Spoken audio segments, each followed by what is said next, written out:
வணக்கம். நீங்கள் இணைந்திருப்பது உதயன் டிஜிட்டல் வலையொலியின் பிரதான செய்திகளுடன். செய்தி தொகுப்பு உதயன் டிஜிட்டல் செய்தி பிரிவு. செய்திகளுடன் இணைந்திருக்கும் நான் லிஷா தரணீஸ்வரன்.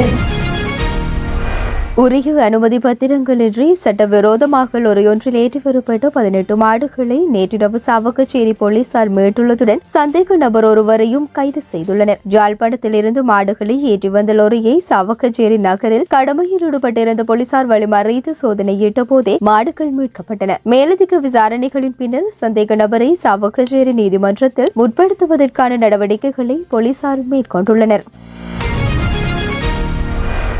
நெல்லியடி மந்துவில் பகுதியில் வசிக்கும் இளைஞர் ஒருவரை தாக்கி கையை முறைத்த குற்றச்சாட்டு தொடர்பில் நெல்லியடி போலீசாரை எதிர்வரும் செவ்வாய்க்கிழமை இலங்கை மனித உரிமைகள் ஆணைக்குழுவின் ஜாழ் பிராந்திய அலுவலகத்துக்கு விளக்கம் அளிக்க வருமாறு அழைப்பு விடுக்கப்பட்டுள்ளது. குறித்த விடயம் தொடர்பில் தெரிய வருகையில் நெல்லியடி பகுதியில் ஸ்ரீலங்கா டெலிகாமுக்கு சொந்தமான கேபிள் வயர்கள் அறுக்கப்பட்டமை தொடர்பில் மந்துவில் பகுதியில் வசிக்கும் இளைஞர் நெல்லியடி போலீசாரால் கடந்த 18ஆம் திகதி கைது செய்யப்பட்டார். கைது செய்யப்பட்ட தன்னை போலீஸ் காவலில் வைத்து தாக்கி கையை முறைத்தார்கள் என பாதிக்கப்பட்ட இளைஞர் ஊடகங்களுக்கு கருத்து தெரிவித்ததோடு மனித உரிமைகள் ஆணைக்குழுவின் ஜாழ் பிராந்திய அலுவலகத்தில் முறைப்பாட்டையும் பதிவு செய்தார். குறித்த குற்றச்சாட்டு தொடர்பில் விளக்கம் அளிக்க வருமாறு நெல்லியடி போலீசாருக்கும் குறித்த பிரதேசத்துக்கு பொறுப்பான போலீஸ் அத்தியட்சகருக்கும் இலங்கை மனித உரிமைகள் ஆணைக்குழுவின் ஜாழ் பிராந்திய அலுவலகம் அழைப்பு கட்டளை அனுப்பியுள்ளது.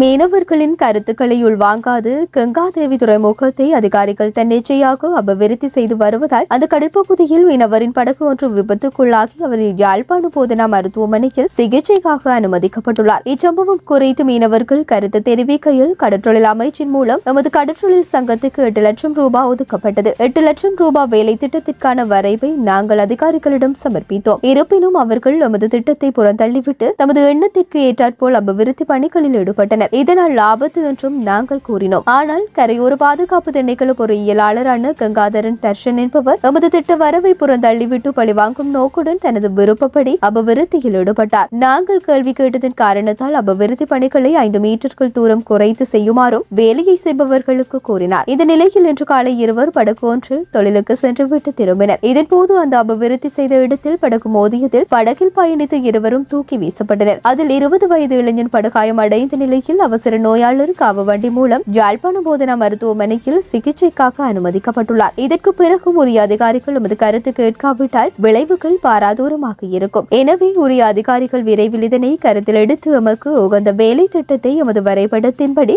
செய்து தர வேண்டும் என்றனர்.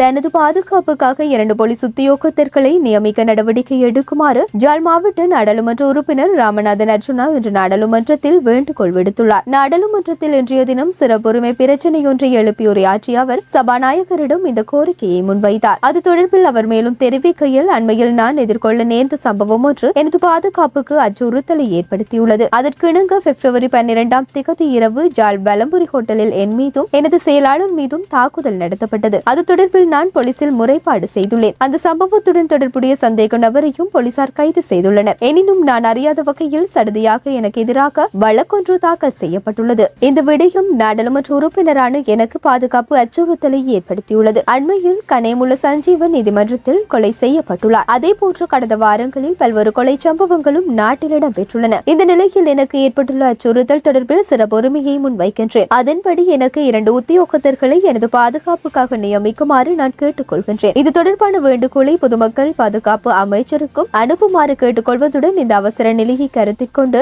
சாதகமான பதிலையும் உடனடியாக எதிர்பார்க்கின்றேன் என்றார். அதற்கு பதிலளித்த சபாநாயகர் ஜெகத் விக்ரமரத்ன சிறப்புரிமைகள் தொடர்பான பிரச்சனைகள் இருப்பின் அது தொடர்பில் ஆராய்ந்து நடவடிக்கை எடுக்கப்படும் என்றார்.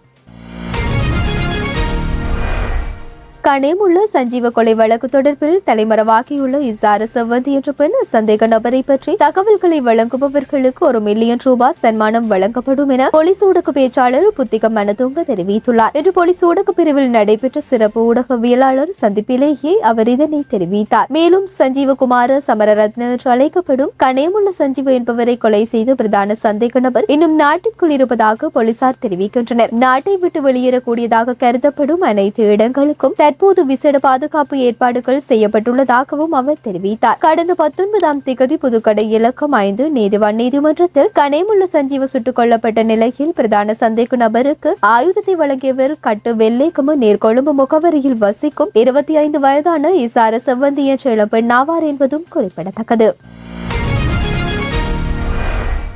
அரசாங்கம் வரவு செலவு திட்டத்தில் யாரையும் கைவிடவில்லை எனவும் பாதிக்கப்பட்டு அனைத்து பிரிவினரையும் உள்ளடக்கியுள்ளதாகவும் பிரதமர் ஹரணி அமரசூரிய தெரிவித்தார். இன்று நாடாளுமன்றத்தில் கருத்து தெரிவிக்கும் போதே அவர் இதனை தெரிவித்தார். தொடர்ந்து கருத்து தெரிவித்த பிரதமர் புள்ளி விவரங்களுக்கு அப்பால் சென்று வரவு செலவு திட்டத்தின் பின்னணியில் உள்ள சிந்தனையை படிக்குமாறு நாங்கள் உங்களை வலியுறுத்துகின்றோம். எங்களுடைய எதிர்கால பயணத்தின் அடிப்படை என்ன என்பதை வரவு செலவு திட்டம் சுட்டிக்காட்டுகின்றது. ரணில் விக்ரமசிங்கவின் கொள்கைகளின் தொடர்ச்சியை நாங்கள் முன்வைப்பதாக குற்றம் சுமத்துகிறார்கள். அந்த வாதத்தை உருவாக்கும் எதிர்க்கட்சி எங்கள் தொலைநோக்கு பார்வையை புரிந்து கொள்ளவே இல்லை என்றார்.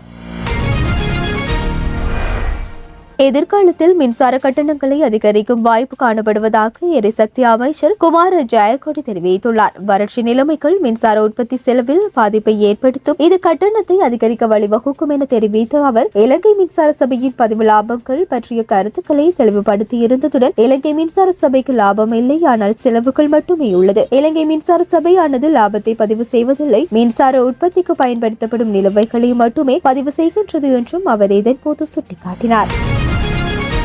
இத்துடன் உதயம் டிஜிட்டல் வலையொலியின் இரவு நேர பிரதான செய்திகள் நிறைவடைகின்றன. தொடர்ந்தும் நாளை காலை நேர பிரதான செய்திகளுடன் இணைந்திருங்கள். வணக்கம்.